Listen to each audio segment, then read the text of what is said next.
की भाषा, प्रजातंत्र के शास्त्र की भाषा। हिंदी भाषा राष्ट्र की भाषा, प्रजातंत्र के शास्त्र की भाषा। देवनागरी लिपि में भाषा, जन जन के मन की अभिलाषा। हेलो बच्चों, कैसे हो? मैं रही मुनिसा आज आपको एक पद्य पाठ पढ़ाना चाहूंगी जिसका हमारे जीवन से बहुत गहरा संबंध है और वह है समय। बच्चों, सच में देखा जाए तो समय ही जीवन है। समय से ही हमारी आयु गिनी जाती है। हम जितना समय का सदुपयोग करते हैं उतना ही जीवन सफल कर पाते हैं। मनुष्य वही सफल कहलाता है जिसने समय पर कार्य किया। कोई ऐसे महान व्यक्ति हुए हैं जिनकी आयु तो बहुत कम थी पर उनकी साधना अत्यधिक थी, जैसे स्वामी विवेकानंद जी, रामानुजन आदि।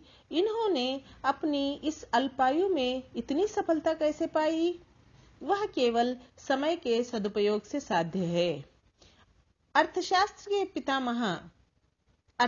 के पितामह एडम स्मिथ ने एक जगह कहा है कि पहले मैंने समय को बर्बाद किया, अब समय मुझे बर्बाद कर रहा है।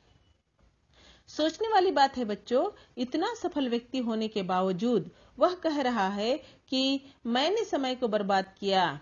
इसी से पता चलता है कि समय जीवन में कितना महत्वपूर्ण है।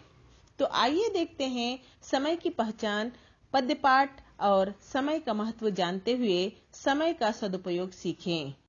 तो बच्चों, हम इस पद्य पाठ में देखेंगे इस पद्य पाठ का उद्देश्य,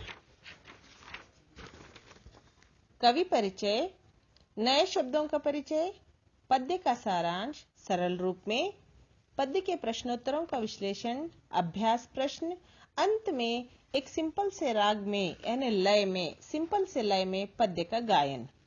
तो शुरू करते हैं सबसे पहले पद्य का उद्देश्य। बच्चों, इस पद्य का मुख्य उद्देश्य है बच्चों को समय के महत्व का परिचय कराना, उनमें अनुशासन पैदा करना तथा बच्चों को क्रियाशील बनाना। अब आगे देखते हैं कवि परिचय। बच्चों, इस पद्य के कवि हैं सियाराम शरण गुप्त। सियाराम शरण गुप्त जी का जन्म 4 सितंबर 1895 को उत्तर प्रदेश के झांसी के चिरगांव में हुआ। इनके माता पिता हैं माता कौशल्याबाई और पिता सेठ रामचरण कनकने। इनके भाई हिंदी के राष्ट्रकवि मैथिली शरण गुप्त इनके अग्रज थे, यानी इनके बड़े भाई थे। इनकी शिक्षा प्रारंभिक शिक्षा के बाद घर पर ही गुजराती, अंग्रेजी तथा उर्दू भाषा सीखी। 1929 में महात्मा गांधी जी के संपर्क में आकर वर्धा में रहे। इनकी रचनाएं हैं मौर्य विजय, अनाथ, विषाद, आर्द्रा, आत्मोत्सर्ग, मृणमयी, बापू, नकुल आदि। पुरस्कार, इन्हें नागरी प्रचारिणी सभा वाराणसी द्वारा सुधारक पदक मिला है।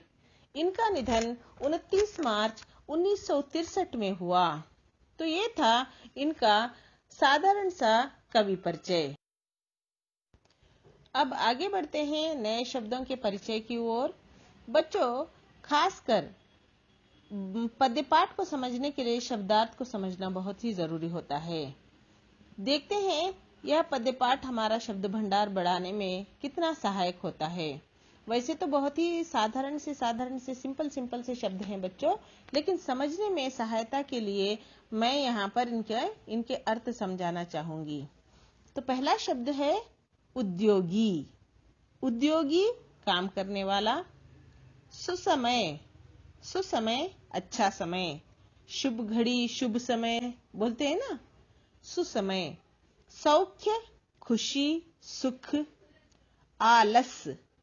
आलस का मतलब होता है आलस्य, लेजीनेस, सोमारी तना बोलते हैं, लेजीनेस। खोकर, गंवा कर। द्रव्य का अर्थ होता है बच्चों धन, संपत्ति। अनुपम, अतुल्य, जिसकी तुलना ना हो सके, जिसके बराबर कोई दूसरा ना हो। अनुपम, जिसकी उपमा ना कर सके, कोई उपमा ना हो। तुच्छ, तुच्छ यानी बहुत ही छोटा, क्षुद्र। चित्त, चित्त यानी मन, ध्यान। विश्वास, विश्वास भरोसा, यकीन। संदेश, संदेह, संदेह, संदेह यानी शक, अविश्वास, शक, संदेह।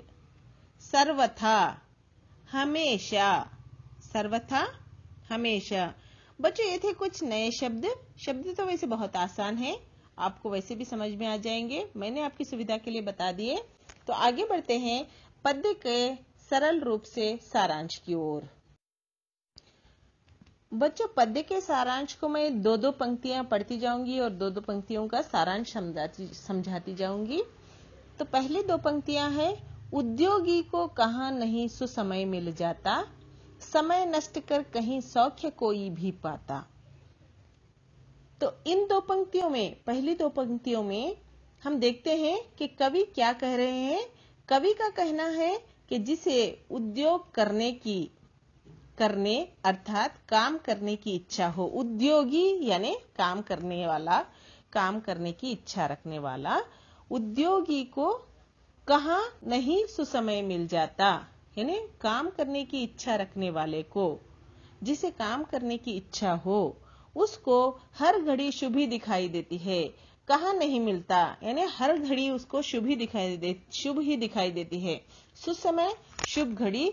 वो कह रहे हैं, कवि कह रहे हैं कि उद्योगी को हमेशा हर घड़ी शुभ ही दिखाई देती है। वह कभी शुभ घड़ी की प्रतीक्षा नहीं करता, शुभ घड़ी की प्रतीक्षा में अपना समय नष्ट नहीं करता, क्योंकि वह जानता है कि शुभ अशुभ सारी मन की शंकाएं हैं। इस चक्कर में जो समय नष्ट करता है वह कभी सुख नहीं पाता है। यानी समय नष्ट कर, यानी समय को व्यर्थ गंवाकर, शुभ घड़ी की प्रतीक्षा में जो अपने समय को नष्ट करता है, समय को गंवाता है, तो वो कभी सौख्य पा ही नहीं सकता। समय नष्ट कर कहीं सौख्य कोई भी पाता, यानी हमें प्रश्न कर रहे हैं कि क्या कोई समय शुभ घड़ी की प्रतीक्षा में नष्ट करके कोई सुख पा सकता है? नहीं ना। तो कवि कह रहे हैं कि उद्योग करने वाले को कोई भी घड़ी शुभ या अशुभ नहीं होती। जब काम वो शुरू करना चाहता है वही घड़ी उसके लिए शुभ होती है। अगली दो पंक्तियां हैं, आलस ही यह करा रहा है सभी बहाने, जो करना है करो अभी कल हो क्या जाने। अगली पंक्तियों में कवि कह रहे हैं कि जो तुम्हारी प्रगति में बाधाएं आ रही हैं, यानी जो रुकावटें आ रही हैं, तुम्हें लग रहा है कि मेरी प्रगति रुक गई है या मैं प्रगति नहीं कर पा रहा हूं, ऐसी जो शंकाएं तुम्हें हो रही हैं, जो बाधाएं आ रही हैं, वह केवल तुम्हारे आलस के कारण है। यानी तुम्हारा आलस ही है जो तुम्हारी प्रगति को रोके हुए है, जो तुम्हें नए नए बहाने बनाना सिखाता है, बना के दिखाता है कि हाँ अभी शुभ समय नहीं है, अभी मैं अभी इस काम के योग्य नहीं बना हूं, अभी मुझे थोड़ा टाइम लेना चाहिए। ऐसे बहाने, आलस्य ही हमें ऐसे बहाने बनाना सिखाता है। इसलिए तुम जीवन में जो करना चाहते हो, जो करना है करो अभी, यानी जो तुम जीवन में करना चाहते हो कल हो क्या जाने, कौन जाने कल क्या हो।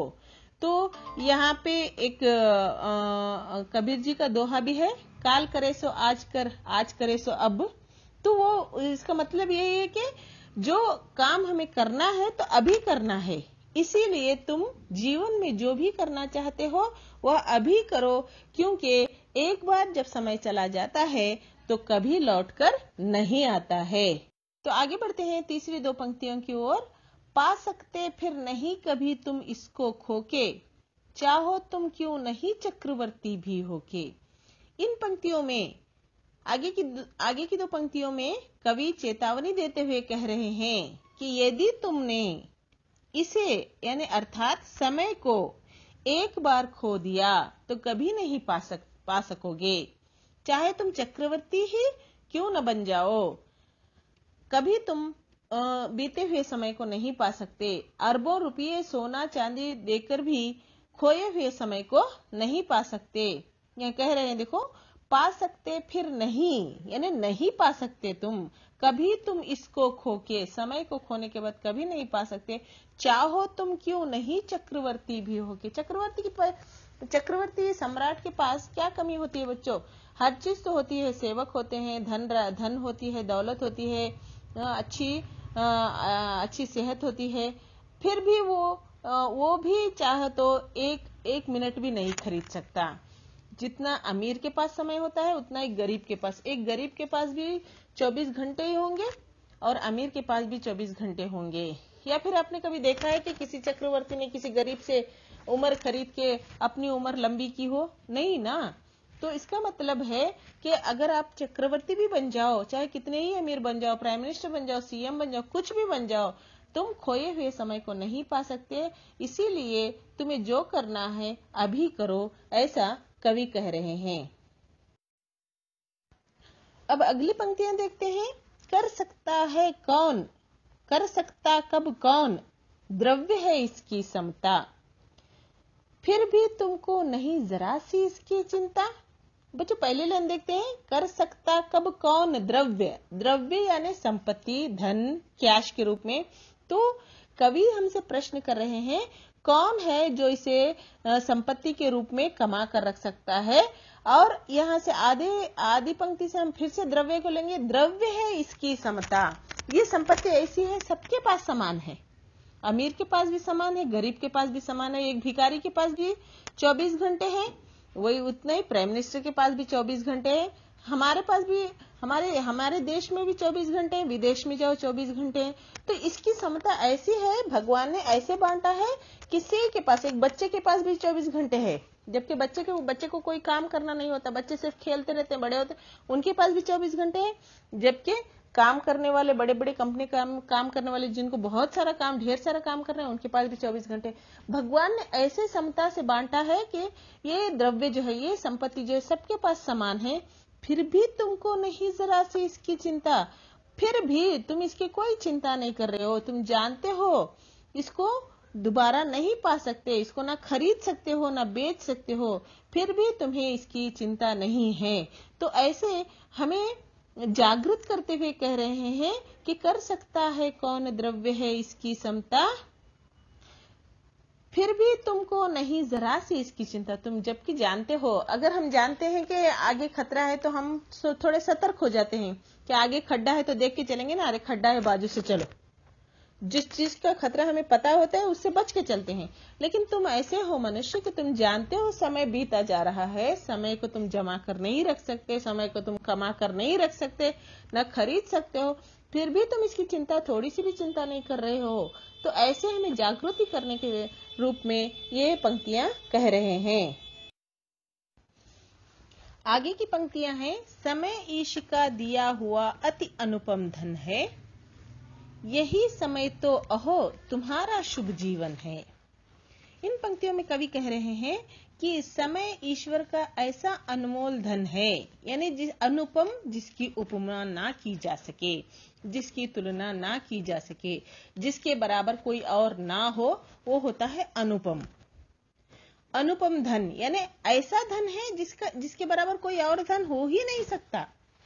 तो ऐसा अनुपम धन किसने दिया है? ईश यानी ईश्वर। समय ईश्वर का दिया हुआ ऐसा धन है जिसकी तुलना किसी से नहीं कर सकते।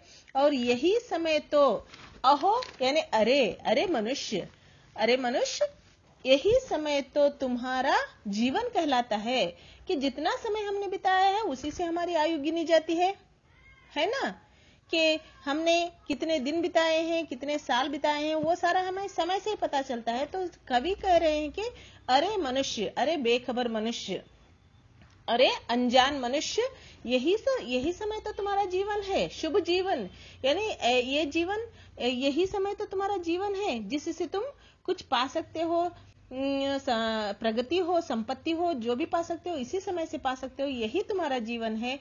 ये ईश्वर का दिया हुआ बहुत ही अनमोल धन है। आगे की पंक्तियां हैं।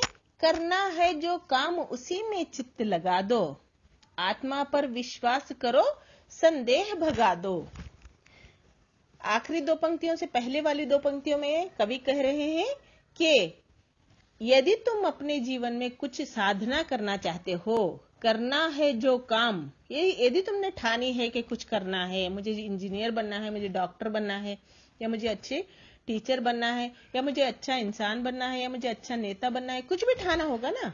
अपने जीवन में कोई ना कोई एम जरूर होता है, साधने के लिए कोई एम जरूर होता है, तो अपना लक्ष्य जरूर होता है। यदि तुमने अपने जीवन में कुछ साधना चाहते हो, साधना करना चाहा है, यदि तुमने अपने जीवन में कुछ साधना करना चाहा है, तो अपने मन को उसी कार्य में लगाओ, उसी में अपने चित्त को लगा दो, उसी में चित्त लगा दो। यानी पूरा कंसंट्रेशन, चित्त लगाना मतलब पूरा ध्यान लगाना, पूरा एक ही कार्य पर। अब आप पढ़ाई कर रहे हो तो पूरा ध्यान पढ़ाई पर लगाओ, कोई काम कर रहे हो तो पूरा जो, क्योंकि सफलता एकाग्रता में होती है। एकाग्रता क्या होती है बच्चों? कंसंट्रेशन, जो बहुत जरूरी होता है। तो सफलता का मूल स्रोत क्या है? एकाग्रता है।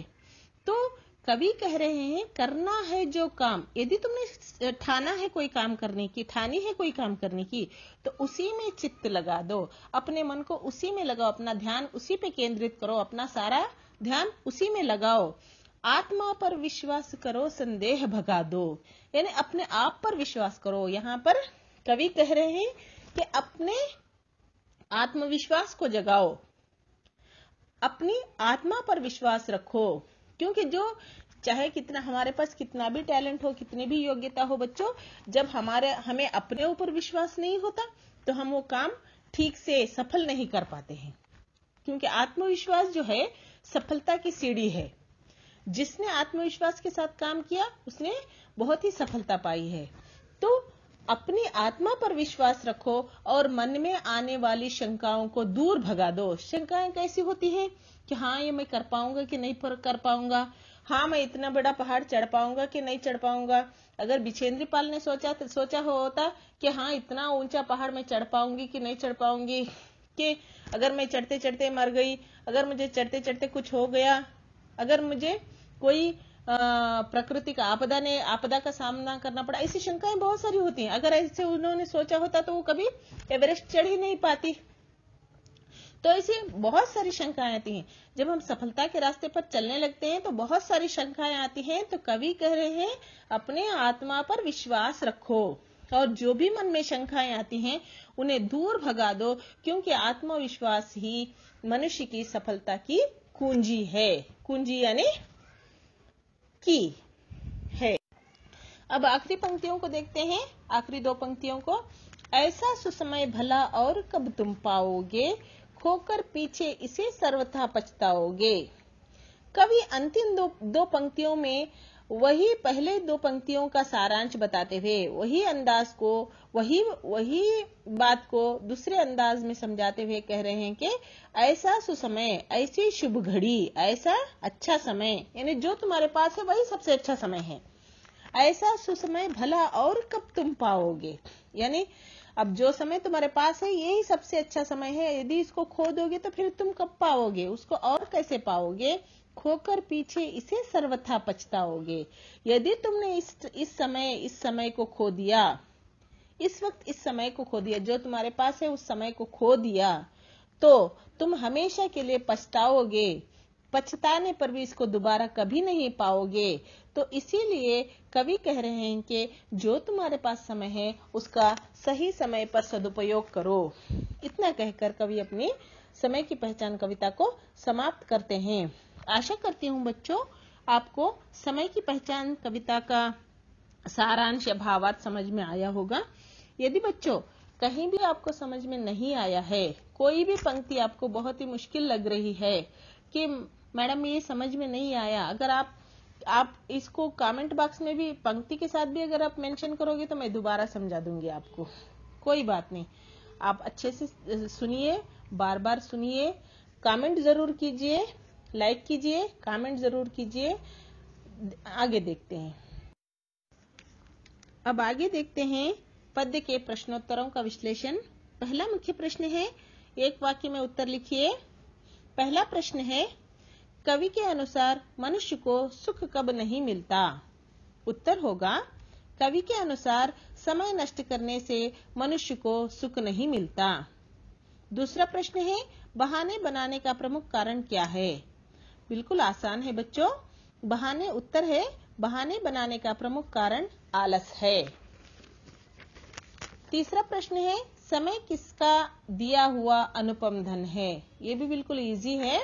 उत्तर होगा, समय ईश्वर का दिया हुआ अनुपम धन है। चौथा प्रश्न है, कवि किस पर विश्वास करने को कहते हैं? उत्तर होगा, कवि अपनी आत्मा पर विश्वास करने को कहते हैं। पांचवा प्रश्न है, समय के खोने से क्या होता है? उत्तर होगा, समय के खोने से पछतावा होता है। अगला मुख्य प्रश्न है, 2-3 वाक्यों में उत्तर लिखिए। तो पहला प्रश्न है, मनुष्य के लिए सुख की प्राप्ति कब संभव है? उत्तर होगा, कवि सियाराम शरण गुप्त जी समय के महत्व को बताते हुए कह रहे हैं कि यदि सुख पाना चाहते हो तो उसे सर्वप्रथम समय को नष्ट नहीं करना चाहिए तथा आलस्य छोड़कर समय पर काम करना चाहिए, तभी सुख की प्राप्ति संभव हो सकती है।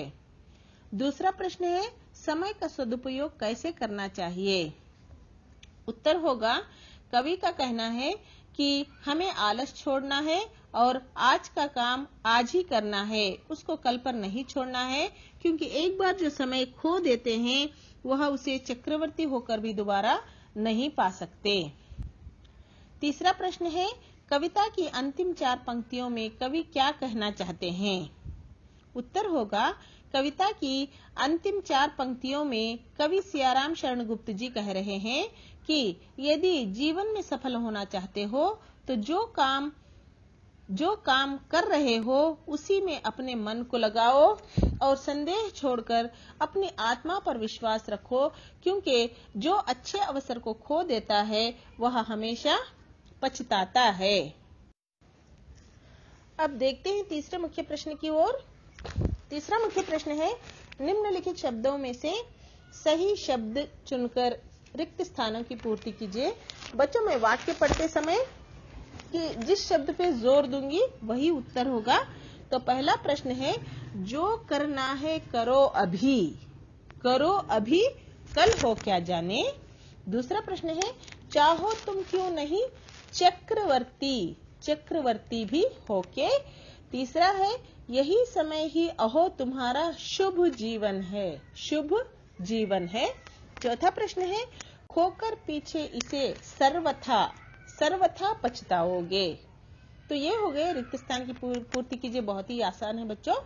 तो आगे देखते हैं अनुरूपता। बच्चों, अब तक तो आप जान ही चुके होंगे कि अनुरूपता क्या होती है। अनुरूपता होती है बच्चों, पहले 2 शब्दों में जो संबंध दिखाया गया होता है उसी संबंध को हमें तीसरे शब्द के साथ चौथा शब्द जोड़कर स्थापित करना है। यदि पहले 2 शब्दों में विलोम शब्द लिखे हैं या फिर उनका समानार्थी शब्द लिखा है, पहले देखना पड़ेगा, ऑब्जर्व करना पड़ेगा कि पहले 2 शब्दों में क्या संबंध बताया गया है, तो उसी संबंध को हमें तीसरे शब्द का और चौथे शब्द का संबंध जोड़ना है। तो पहला प्रश्न है, आलस परिश्रम। आलस परिश्रम का यहाँ पे अपोजिट वर्ड दिए हैं बच्चों, विलोम शब्द दिए हैं, तो हमें नष्ट का विलोम शब्द ढूंढना है, नष्ट लाभ। आगे दूसरा प्रश्न देखते हैं अनुरूपता का, जानो मानो। बच्चों, इसे देखने से पता चलता है कि राइमिंग वर्ड्स है। तुक वाले शब्द दिए हैं, जानो मानो, तो तीसरा शब्द है लगा दो, तो उसका राइमिंग होगा भगा दो। तीसरा मुख्य प्रश्न है धन। तीसरा अनुरूपता प्रश्न है धन, उसका निर्धन, धन निर्धन, यानी ये भी विलोम शब्द है। तो आगे है दिया, तो उसका विलोम होगा लिया, देना लेना होता है ना, दिया लिया। चौथा शब्द है जीवन मरण, यहां भी विलोम शब्द ही दिए हैं बच्चों, तो आगे जो हमें बनाना है वो भी विलोम शब्द ही बनाना है, खोना पाना। तो ये हो गया अनुरूपता। अगला मुख्य प्रश्न है, जोड़कर लिखिए। तो जोड़कर लिखते हैं, बहुत ही आसान है। पहला है उद्योगी सुसमय, आलस बहाना, जीवन अनुपम धन, समय पल पल, द्रव्य समता। फिर अगला मुख्य प्रश्न है, मुख्य प्रश्न 6, उदाहरण के अनुसार तुकांत शब्दों को पहचान कर लिखिए। बच्चों, तुकांत शब्द क्या होते हैं? अंत में जिनका तुक मिलता हो, जो वेट में मिलते हो, राइमिंग वर्ड जिन्हें बोलते हैं हम लोग, वो होते हैं तुकांत शब्द। यहाँ पे एक उदाहरण दिया है, ये अक्सर पद्य के अंतिम शब्द होते हैं। तो यहाँ पे देखते हैं, एक तो उदाहरण दिया है जाता पाता, तो इसी हिसाब से हमें लिखना पड़ेगा। बहाने, जाने, समता, चिंता, धन, जीवन, लगा दो, भगा दो, जानो, मानो, पछताओ, पाओगे, पछताओगे। अगला मुख्य प्रश्न है, मुख्य प्रश्न 7, नीचे दिए गए शब्दों का शुद्ध रूप लिखिए। यानी यहाँ पे अशुद्ध वर्तनी है, स्पेलिंग मिस्टेक्स, स्पेलिंग गलत है, तो उसको सही करना है। चक्रवर्ती, चक्रवती, चक्रवती दिया है तो चक्रवर्ती। चिंता, उसको सही करना है चिंता। नष्ट, यहाँ पे शंकु वाला शाह दिया है तो बड़ा वाला शाह लिखना है नष्ट। अलास, अलास दिया है तो उसको आलस करना है। सर्वथा, यहाँ पे रेफ शब्द बनाना है सर्वथा।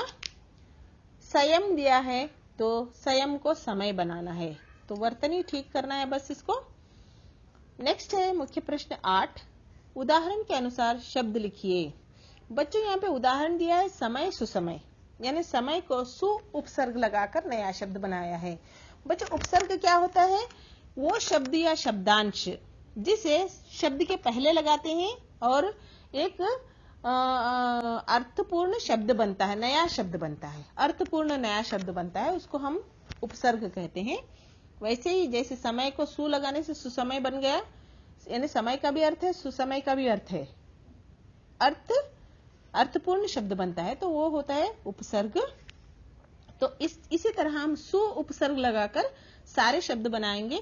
पुत्र सुपुत्र, फल सुफल, मन सुमन, योग्य सुयोग्य, यश सुयश, नाद सुनाद, मति सुमति। अब आखिरी मुख्य प्रश्न है, मुख्य प्रश्न 9, अपने अध्यापक की सहायता से इसे पूर्ण कीजिए।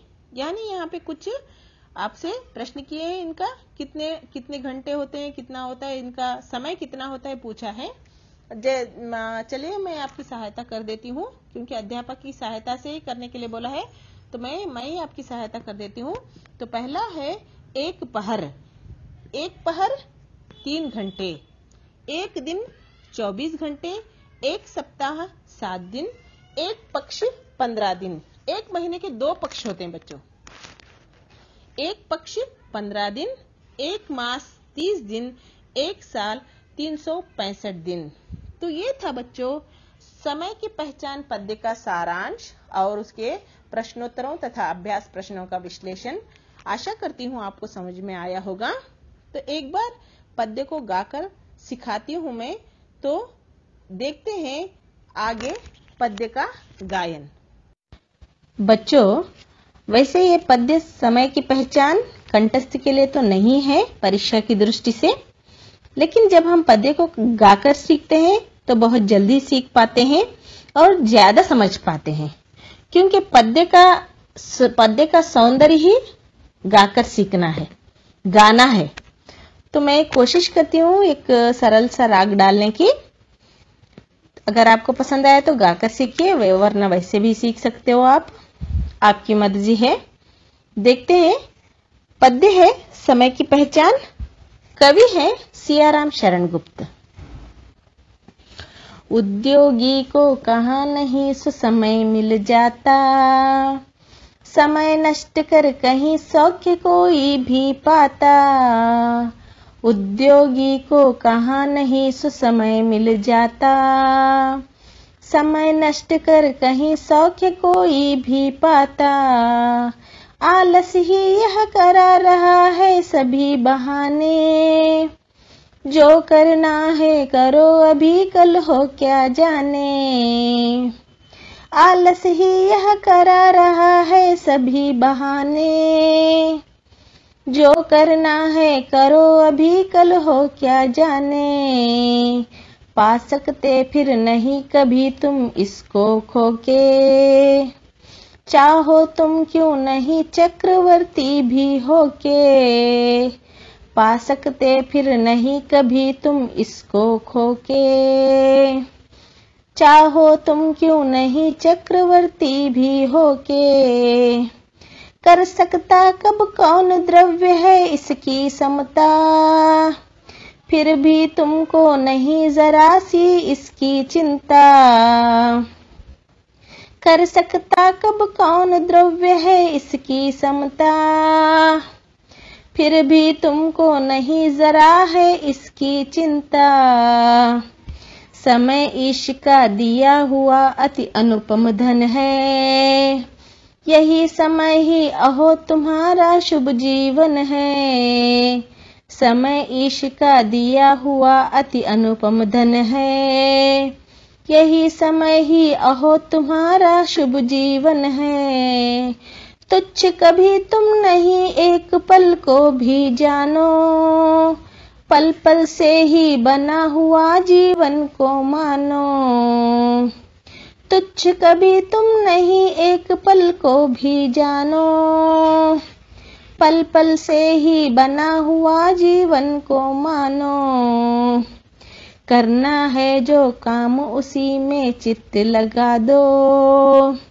आत्मा पर विश्वास करो संदेह भगा दो। करना है जो काम उसी में चित्त लगा दो। आत्मा पर विश्वास करो संदेह भगा दो। ऐसा सुसमय भला और कब तुम पाओगे। खोकर पीछे इसे सर्वथा पछताओगे। ऐसा सुसमय भला और कब तुम पाओगे। खोकर पीछे इसे सर्वथा पछताओगे।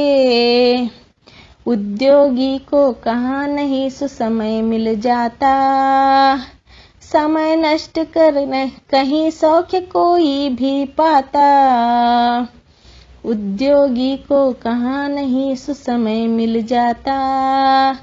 समय नष्ट कर कहीं सौख्य कोई भी पाता। धन्यवाद।